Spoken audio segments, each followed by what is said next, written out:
Hello तो everyone. चलिए आइए आज चैप्टर नंबर 3 की पूरी एंडिंग हम अपन लोग कर लेते हैं। पूरा चैप्टर खत्म हो जाएगा। ठीक है, आई होप आपने 2 चैप्टर अच्छे से पढ़े होंगे और आज तीसरा चैप्टर हम लोग पूरा कर लेंगे। चलिए टॉपिक डालिए संक्षारण।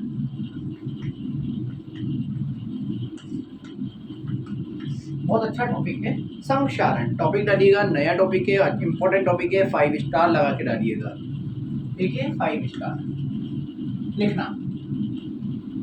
धातुएं अपने आसपास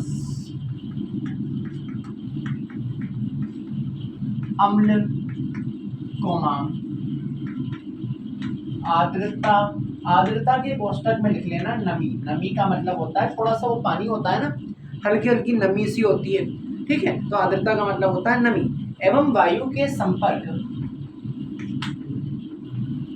वायु के संपर्क में आने से संक्षारित हो जाती है,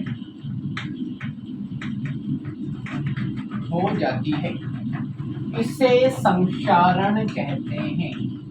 इसे संक्षारण कहते हैं। संक्षारण किसे कहते हैं? कोई भी धातु है, मेटल, अपने आसपास में अम्ल से क्रिया हो जाए, या फिर आर्द्रता यानी नमी यानी पानी से क्रिया हो जाए, या फिर वायु यानी हवा से। या आप मान लो कि लोहे को हवा में रख दूं, बारिश हवा ये पड़े तो क्या होता है, लोहे पे जंग लग जाता है। तो वही जंग का नाम है क्या? संक्षारण। अब आगे समझ में, धातु अपने आसपास अम्ल, आर्द्रता, नमी एवं वायु के संपर्क में आने पर संक्षारित हो जाती है। संक्षारित का मतलब कुल मिला के मतलब आप ये समझ लो, लोहे पर जंग लगना। उसी प्रोसेस का नाम क्या है? संक्षारण कहते हैं। क्लियर है? जल्दी उतारिए, जल्दी से उतार लीजिए।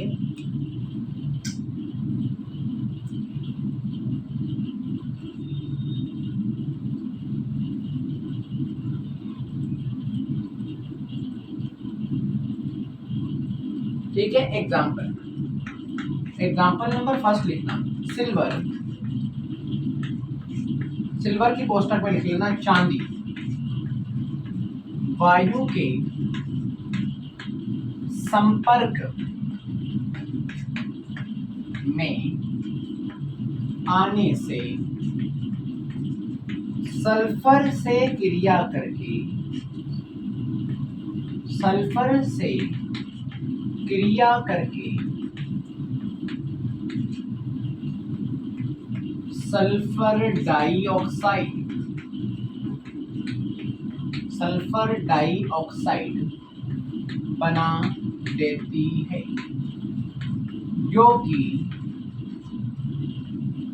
काले रंग की परत होती है।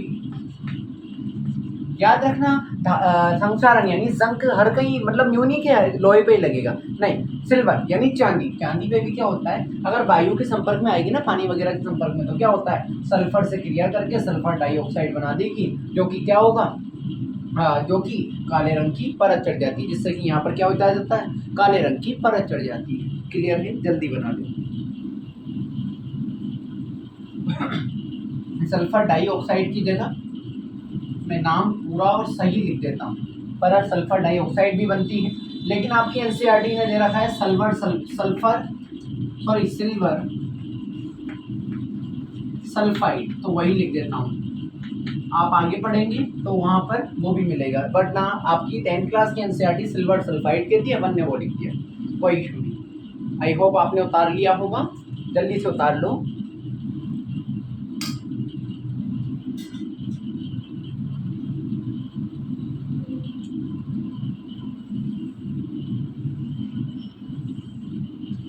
ठीक है, उदाहरण नंबर 2। उदाहरण नंबर 1 पढ़ा सिल्वर, उदाहरण number 2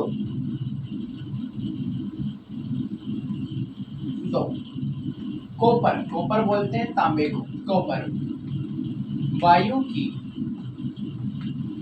carbon dioxide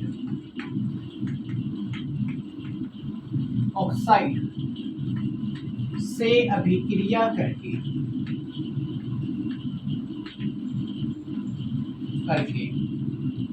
copper carbonate बना देती है, बना देती है,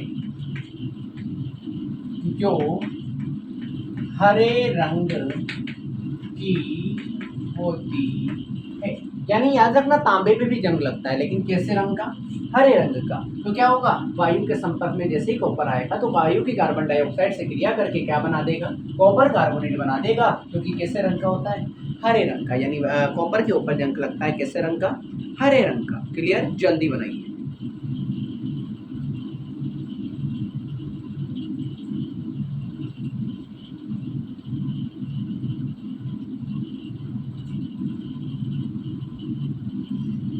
आई होप आपने उतार लिया होगा। ठीक है, एग्जाम्पल नंबर 3, लोहे पर आर्द्र वायु में भूरे रंग की परत चढ़ जाती है,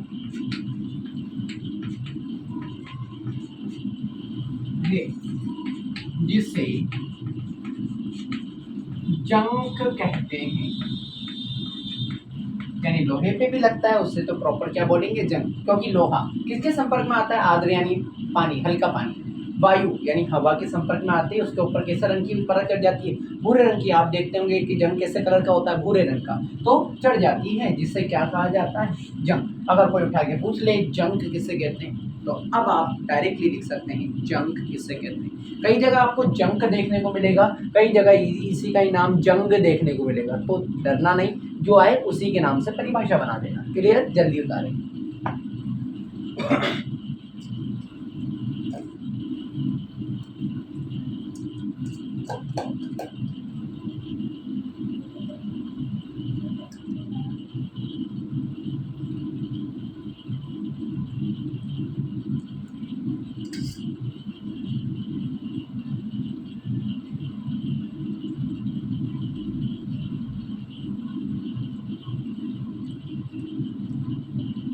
आई होप आप लोगों ने उतार लिया होगा। क्लियर है? ठीक है, अब हम पढ़ेंगे कि जंग लगने से कैसे बचाया जाए, किसी धातु को संक्षारण से कैसे बचाया जाए, मतलब धातु पे जंग ना लगे या संक्षारण ना हो। तो लिखिएगा, टॉपिक डालना संक्षारण से सुरक्षा।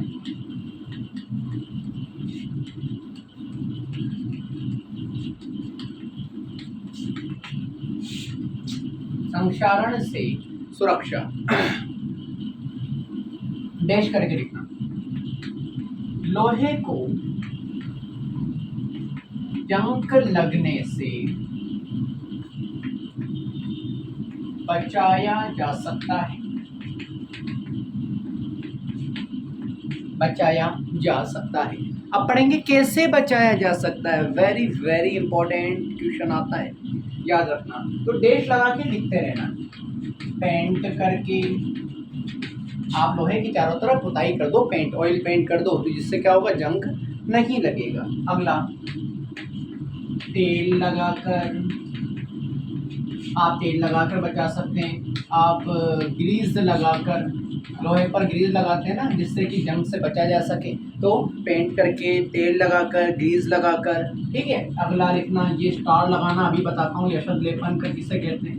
यशद लेपन कर कर, यशद लेपन करके अभी परिभाषा दिखाऊंगा मैं कि यशद लेपन किसे कहते हैं। ठीक है, क्रोमियम लेपन द्वारा,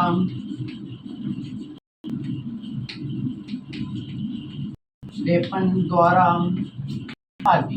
ये 4 से 5 मैंने तरीके हैं, या तो पेंट कर दो आप, ऑयल लो, या फिर तेल लगा दो, ग्रीस दो, यशद लेपन कर दो, क्रोमियम लेपन कर दो। क्रोमियम लेपन यानी क्रोमियम को घोल दो।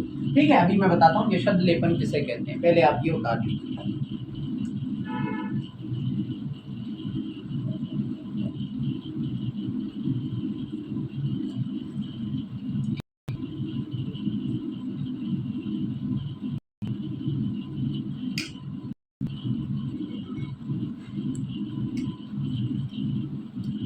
कैसे आप जंग लगाने से अपने लोहे को, अलमारी को बचा सकते हो।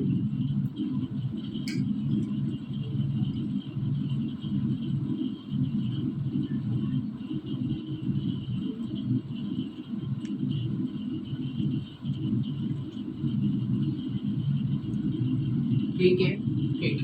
नेक्स्ट मैं इधर से मिटाता हूँ क्योंकि इधर क्या मेरा ऐसी है तो हवा आती है, तो इधर से मिटाने में क्या इधर चले जाता है पूरा डस्ट। ठीक है, अगला टॉपिक डालना यशद लेपन।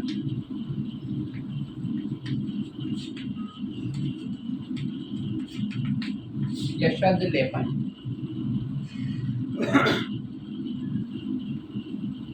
लिखना लोहे एवं इस्पात, इस्पात बोलते हैं स्टील को, तो कोष्टक में लिख लेना स्टील को जंग से बचाने के लिए, बचाने के लिए। ठीक है, परिभाषा लिखा रहा हूँ किसकी, यशद लेपन की। यशद लेपन लोहे पे ही नहीं स्टील पे भी कर सकते हो आप।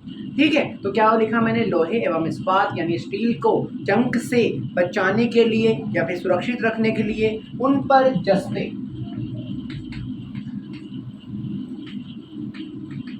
जस्ते कोष्टक में लिख लेना जिंक का, जिंक की पतली परत चढ़ाई जाती है, चढ़ाई जाती है, चढ़ाई जाती है। इससे यशद लेपन कहते हैं। ठीक है, यशद लेपन। अब समझो पहले, अभी आपके घर में पानी आता है, किसमें से आता है, लोहे के पाइपों में से।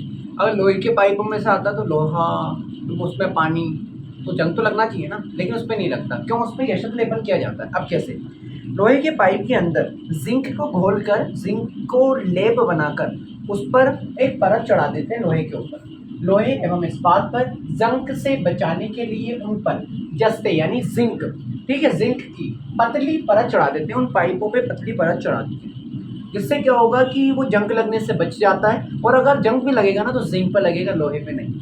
इस वजह से आपके घरों में 100 साल पुराने जो पाइप है ना उसमें भी साफ पानी आता है, तो उसमें यशद लेपन कर दिया जाता है। तो जिंक की परत चढ़ा देना ही क्या कहलाता है, यशद लेपन कहलाता है। क्लियर है, अब बता दीजिए।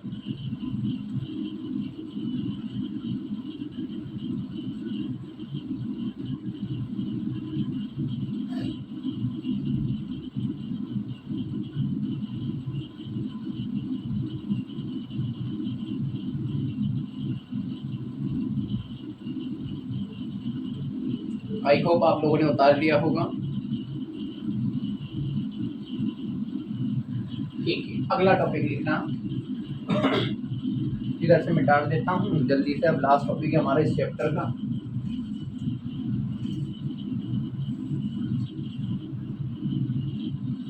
लिखना अगला टॉपिक मिश्र धातु, मिश्र धातु लिखना स्टार्ट करो। मिश्र धातु दो या दो से अधिक धातु या धातु और अधातु का समांगी मिश्रण होता है।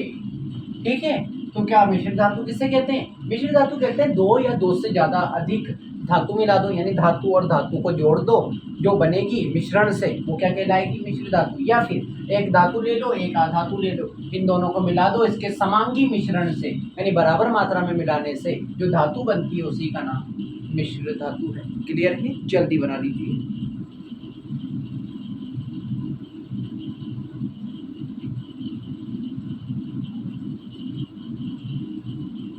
ठीक है, एग्जाम्पल देखो, धातु और धातु मिला दूं तो जो धातु बनेगी उसे ही क्या कहते हैं, मिश्र धातु। या फिर एक धातु ले लो, एक अधातु ले लो, और जो धातु जो मिलके बनेगी उसे ही क्या कहते हैं, मिश्र धातु। उतार लीजिए।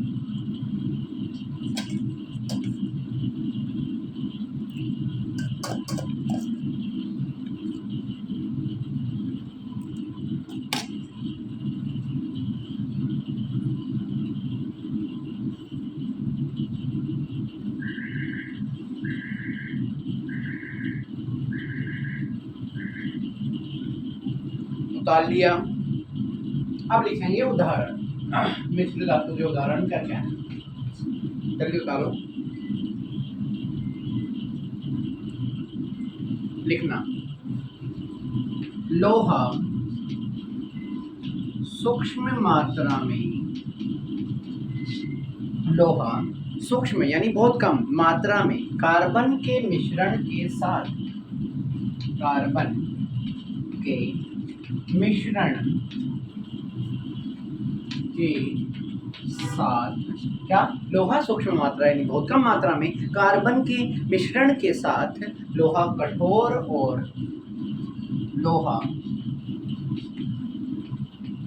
कठोर और प्रबल हो जाता है, हो जाता है। ठीक है, लोहा क्या होता है, लोहे को सूक्ष्म मात्रा में, अगर लोहे में, लोहा धातु है, कार्बन अधातु है, धातु और अधातु को मिलाओगे ना तो एक अलग ही प्रकार की धातु बनेगी, जिससे मिलने से क्या हो जाता है, लोहा कठोर यानी टाइट हो जाता है, सॉलिड हो जाता है, और प्रबल यानी पावरफुल बन जाता है। क्लियर है, जल्द बता रहा हूँ, एक दो एग्जाम्पल और लिखना है, चैप्टर खत्म हो जाएगा।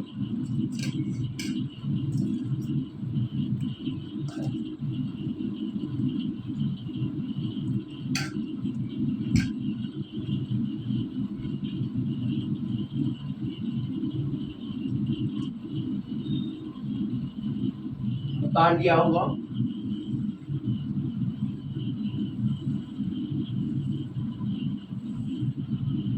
अब देखो, मिश्र धातु के उदाहरण पढ़ा रहा हूँ, ठीक है, उदाहरण ही कर रहे हैं। नेक्स्ट उदाहरण, इस्पात।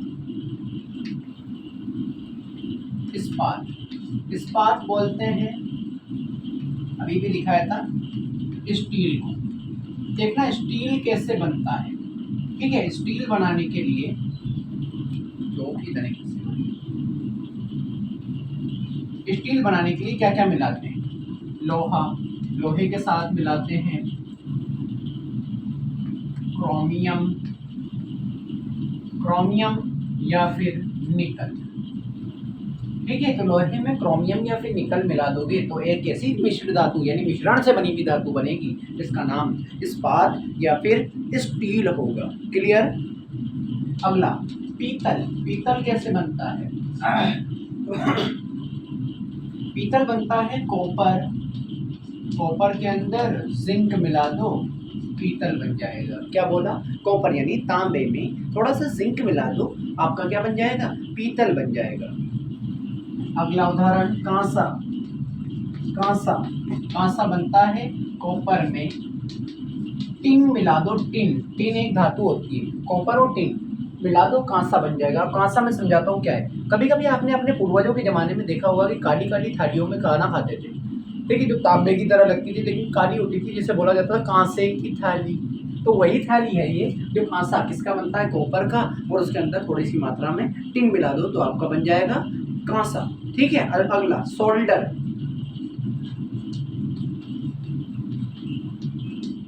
सोल्डर मिलके बनता है लेड के अंदर टिन मिला दो, आप लेड के अंदर टिन मिला दो तो आपका सोल्डर बन जाएगा।